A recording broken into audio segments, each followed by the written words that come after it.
Science. Today we begin our last topic of the year.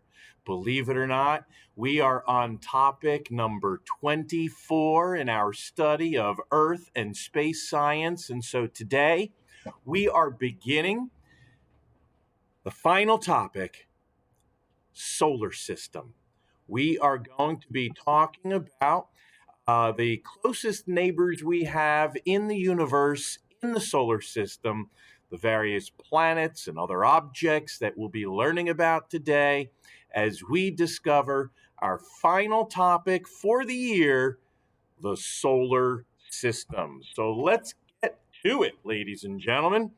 You may have learned my very educated mother just served us 9 pizzas, perhaps in grades gone by.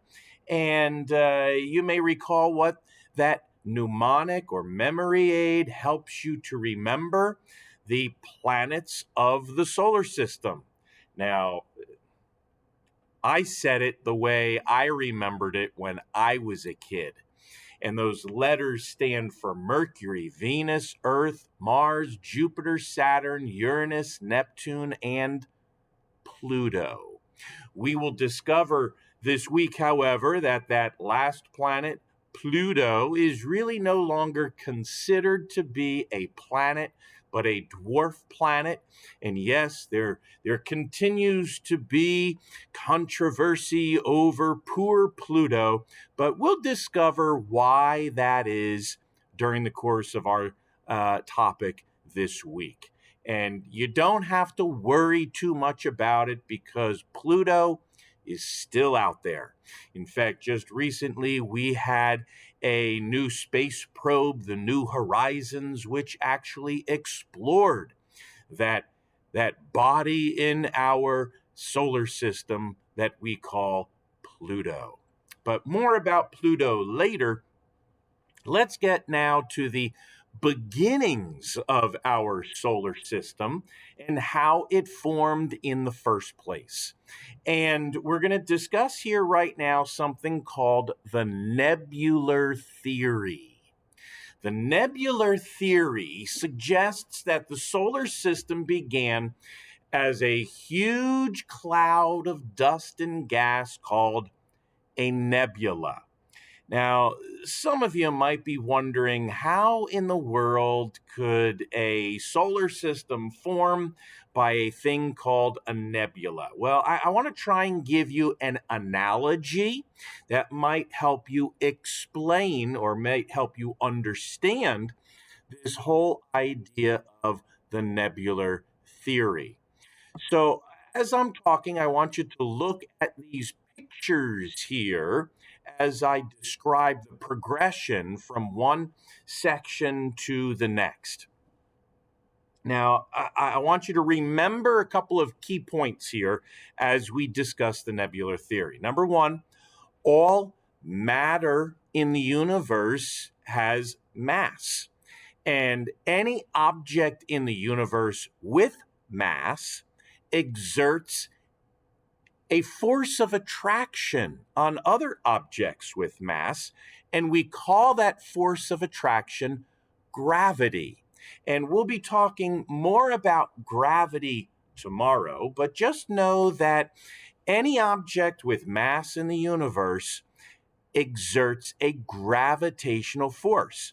The bigger the mass, the bigger the gravitational force. In fact, all of you in this room right now are attracted to the person you are sitting closest to. Because in addition to larger masses having a more gravitational force on other objects, the distance between objects also alters and affects the gravitational pull. Now, some of you have been looking at one another and saying, ew, I'm not attracted to them. I'm not talking about the romantic sense of attraction. I'm talking about the physical attraction to one another. So we are all physically attracted to one another from a physics point of view. If we were out in outer space, far away from anything else, and we were the only two objects in space, we would be attracted to one another and we'd start moving toward one another, just like all of the individual particles of dust and gas that might be in space, this thing called a nebula.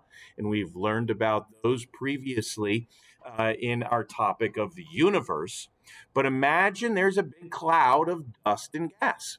Every little particle is exerting a force of attraction on every other little particle. And so these particles become drawn to one another.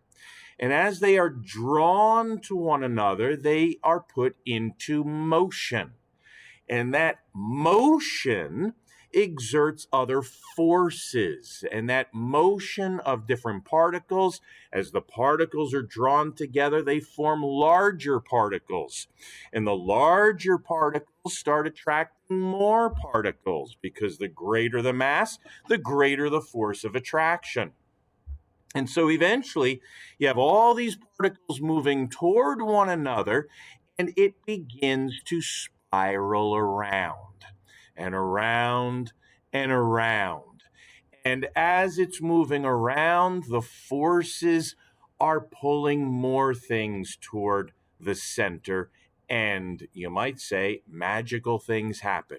But here's where I want to tell you a story that I think will help you understand this a little bit better. How many of you are looking forward to summertime?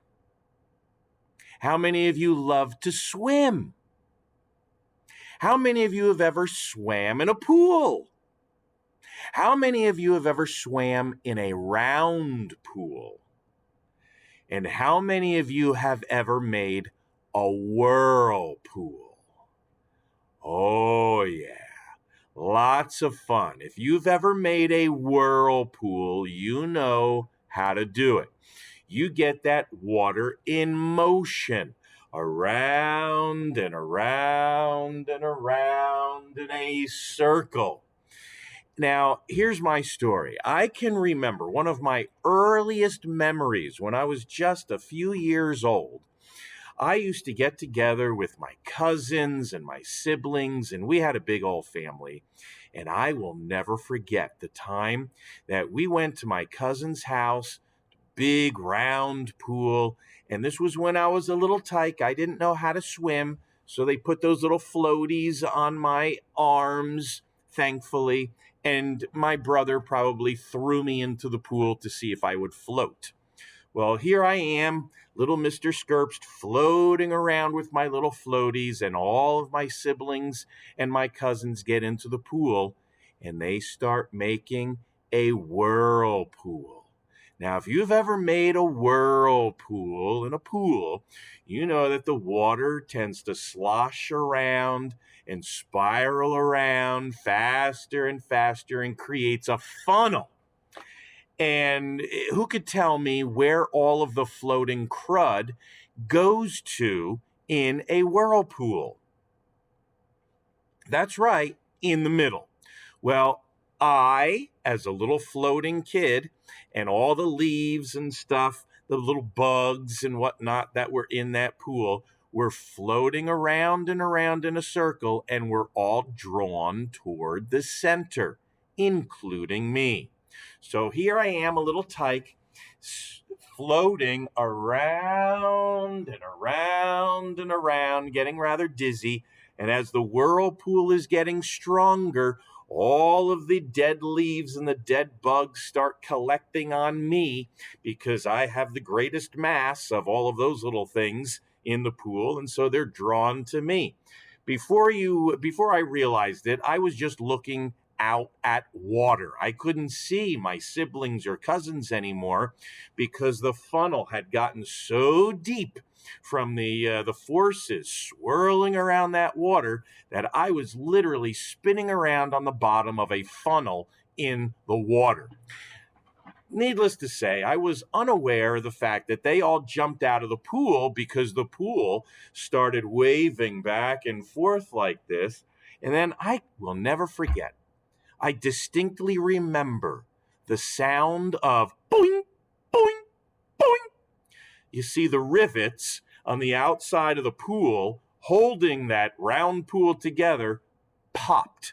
They burst open, and the tens of thousands of gallons of water and all of the things floating in it, including me, started falling out of that pool over this ginormous waterfall and into the front lawn. So myself, my little body with all of the leaves and the bugs sticking to me, started rolling around on the front lawn.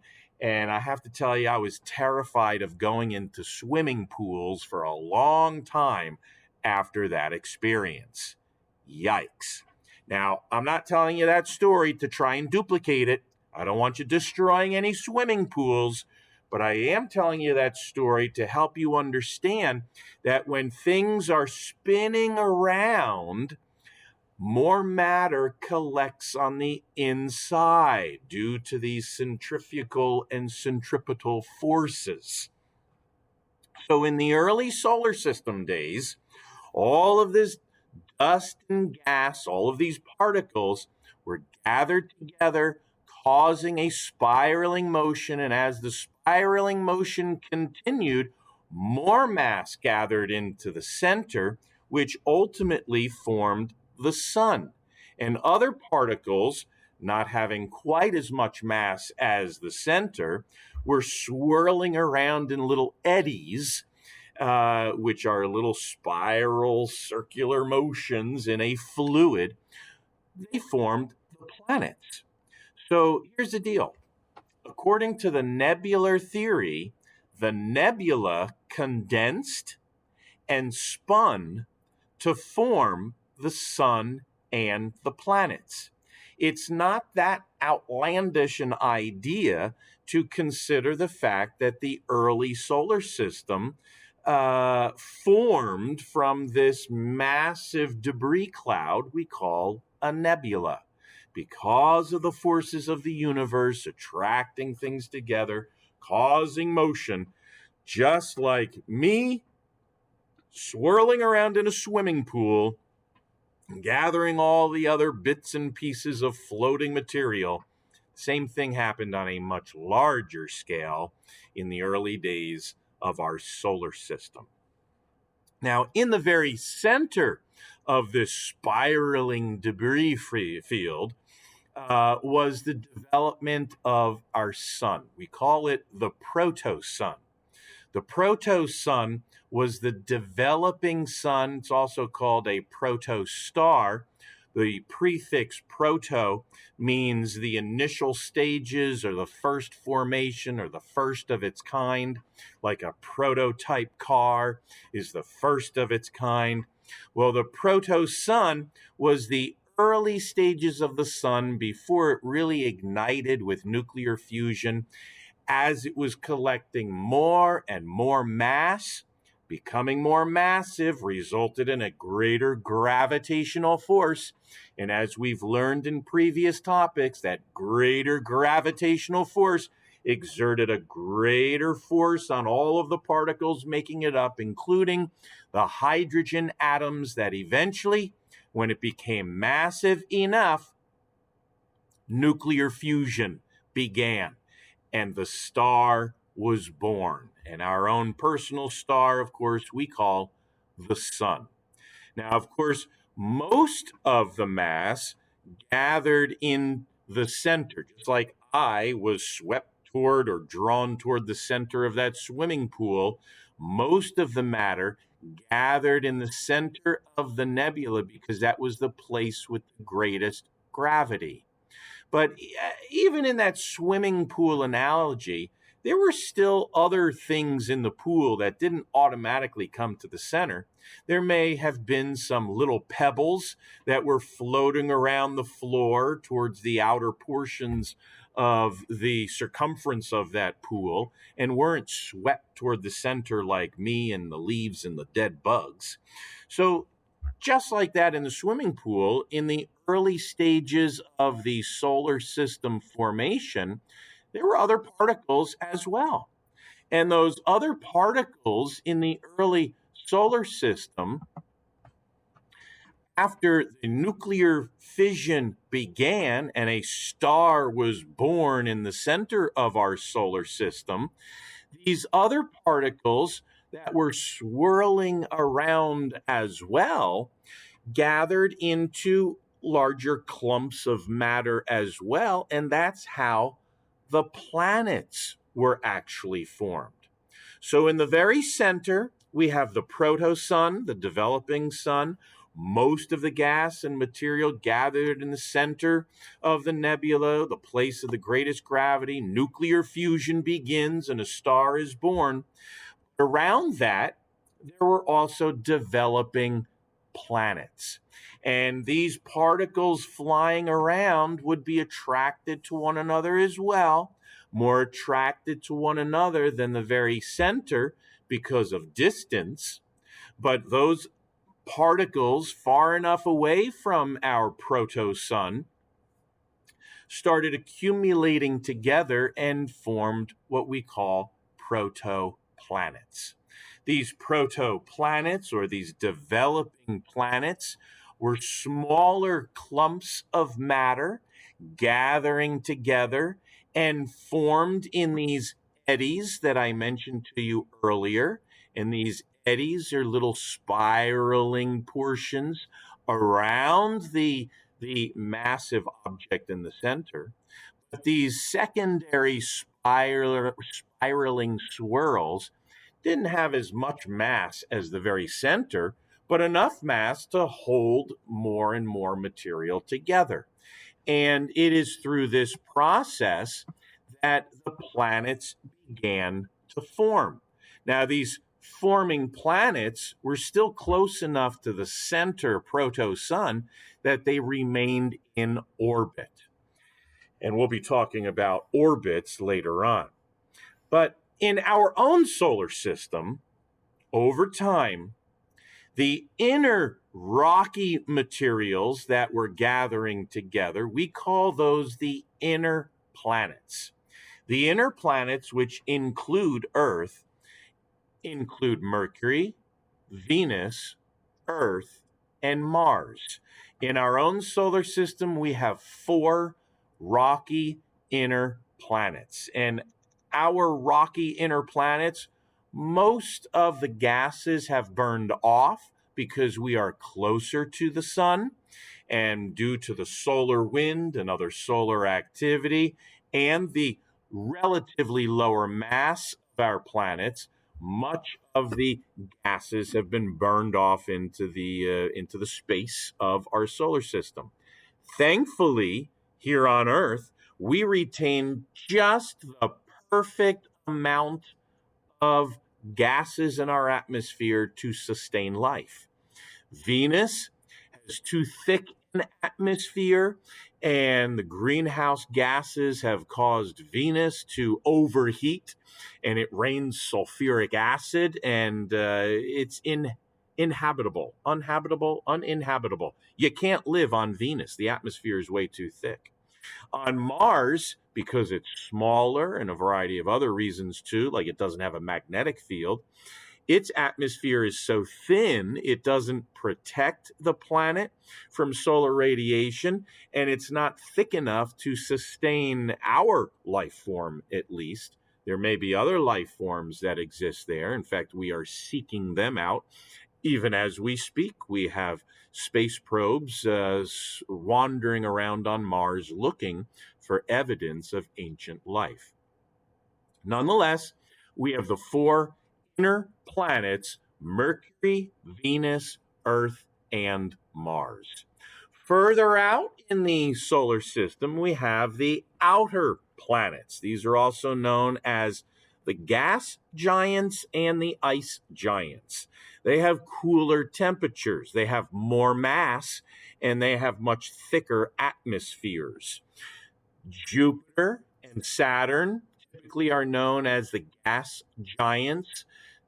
Jupiter is known for its great red spot, which is a spiraling storm that has existed for hundreds of years and is much larger than the size of our own planet. Saturn is famous for its rings, although we have discovered that all 4 outer planets do have ring systems, but the ring system of Saturn is certainly, without a doubt, the most significant. And then we have Uranus and Neptune. Uranus and Neptune have more recently been known as the ice giants. Uranus is a very interesting planet. Uranus, sometimes pronounced Uranus, is the only planet where the sun don't shine. On the backside of Uranus, the sun never shines. It is a place of perpetual darkness. It's the only planet like that because Uranus rotates on its axis at an angle almost parallel to its orbital plane. In other words, it rolls like a bowling ball. And so the north pole of this planet is in perpetual daylight, and the backside of this planet is in perpetual darkness. No one knows exactly why this is, perhaps because of massive collisions that took place in the early days of the formation of the protoplanets, but nobody knows for sure. And then finally, Neptune, the outermost planet of our solar system. So we have 8 planets in our solar system: Mercury, Venus, Earth, Mars, Jupiter, Saturn, Uranus, and Neptune. Now, when I was your age, Pluto was known as a planet. But today, Pluto is now called a dwarf planet. And there are a few reasons why. About 20 years ago, there was an international organization that got together to discuss new findings in our solar system. With improved technologies and telescopes, we have discovered quite a few other objects in our solar system of comparable size to Pluto in different orbits around our sun. So, with a heart for school children, they decided rather than add a dozen more planets to our solar system and just bog down the memory cells of our youthful brains, they redefined the word planet. And based on this redefinition, Pluto no longer qualifies as a planet. So now you only have to learn the names of 8 planets because there are many more dwarf planets that have been discovered. Pluto is one of them. Ceres is another that is found in the asteroid belt, which we'll mention in a moment. But there are a number of other dwarf planets that orbit our sun. These dwarf planets are not in orbits by themselves. One of the definitions of a dwarf planet is that it shares an orbit with other objects. Another definition is that its orbit may be highly elliptical. And because of that, Pluto no longer considered a planet. Now, and I'll link you to a video after this lesson to explain the details of dwarf planets even more.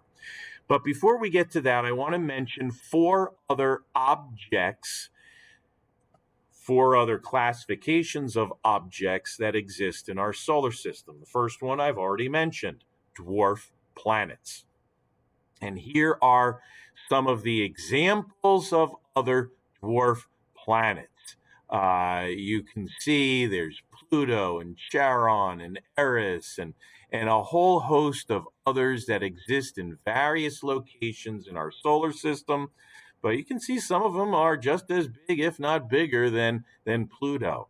So that redefinition of what a planet is and what a dwarf planet is has just simply reclassified Pluto as a dwarf planet. It hasn't taken it out of the solar system, so it's still there. Pluto is still there where it's always been. We haven't eliminated Pluto. We just call it a dwarf planet instead. But there are other objects in our solar system as well. Lots of other objects, including asteroids. Asteroids are rocky objects that are too small to be planets or dwarf planets. And asteroids typically share their orbit with thousands of other objects. I think many asteroids look like giant potatoes. This is quite a spud, rather attractive to other asteroids. But these asteroids, rocky objects, and it's believed that these asteroids occasionally escape from their orbit and are drawn closer to the sun, and sometimes can hit other larger objects like planets, including planet Earth. In fact, it is the dominant theory, as we learned earlier in the year when we studied geology, that 65 million years ago, an asteroid, a rather large asteroid, hit planet Earth and caused the extinction of the dinosaurs and many other species on our planet as well. So, asteroids, there's a lot of them out there, and we are constantly searching for and cataloging the location of asteroids just in case we need to do something to avoid another mass extinction here on Earth. In fact, NASA and other organizations have programs like NEAR, NEAR, Near Earth Asteroid Reconnaissance, which actually plots the location of potentially dangerous asteroids. And we have plans to go up and, blow them up into smithereens or move their orbit so that they don't smash into our planet. Another object common in our solar system are comets. Comets are frozen gases, rock, and dust that typically are the size of a small town. And if I were to ask you to name a comet, you would all probably all said Halley's Comet. Halley's Comet is probably the most famous comet of all, and it returns to Earth's orbit every 86 years or so, and it is rather predictable. I think it was Mark Twain was born the year Halley's Comet visited, and then he died the next time Halley's Comet visited. I might be wrong on that, but I think that's accurate. But comets are distinctive in that as they get closer to the sun, they produce a tail. In fact, they actually produce two tails. And one tail of a comet is formed in the direction or the opposite direction that they're moving. Primarily, the tail of a comet that we see from here on Earth is a debris field of vaporized material, these ices and gases vaporized into space, caused by the solar wind. So if you look at this diagram here, we have the sun.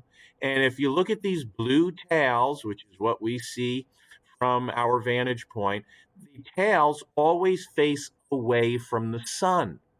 So even though this comet is moving in this direction, it looks like, the tail is behind the comet as it's moving toward the sun. That is true.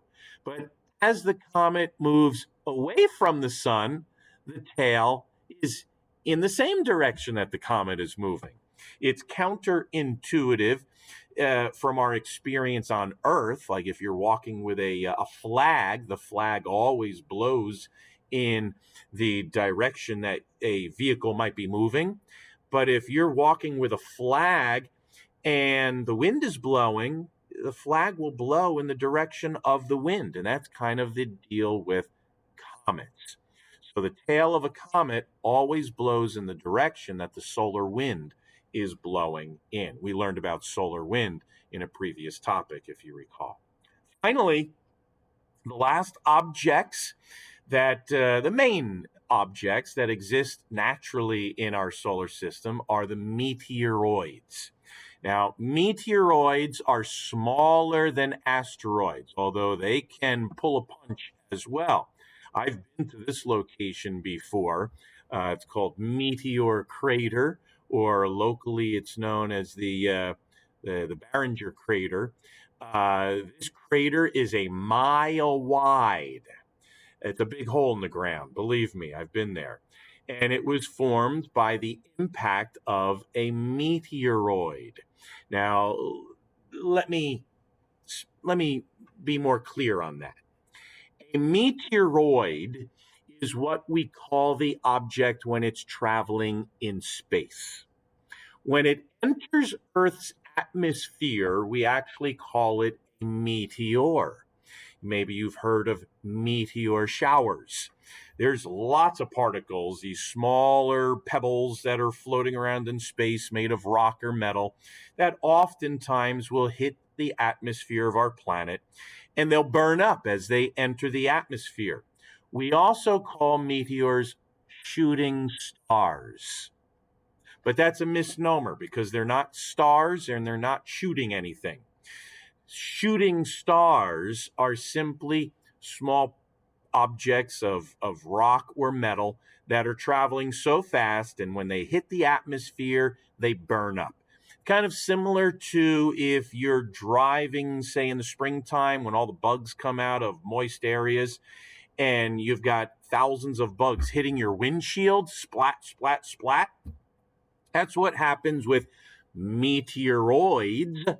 When they hit the Earth's atmosphere, we call them meteors. When you see them at night, we call them shooting stars.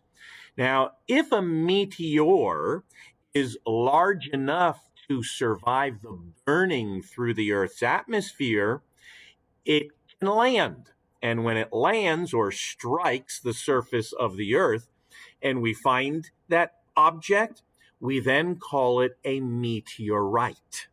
A meteorite is a meteor that survived the fall through the atmosphere, and a meteor is a meteoroid that struck our atmosphere. So 3 different terms with distinct differences between them: meteoroid in space, meteor in the atmosphere, and meteorite when it finally hits the ground. Now, we've talked a lot today about the various objects that exist in our solar system. Tomorrow, we're going to talk about how these objects move. We're going to talk about orbits, different types of orbits, inertia, gravity, and a whole host of other things in regards to the movement of these objects in our solar system. But for now, I've talked too long, so I'm going to say bye bye.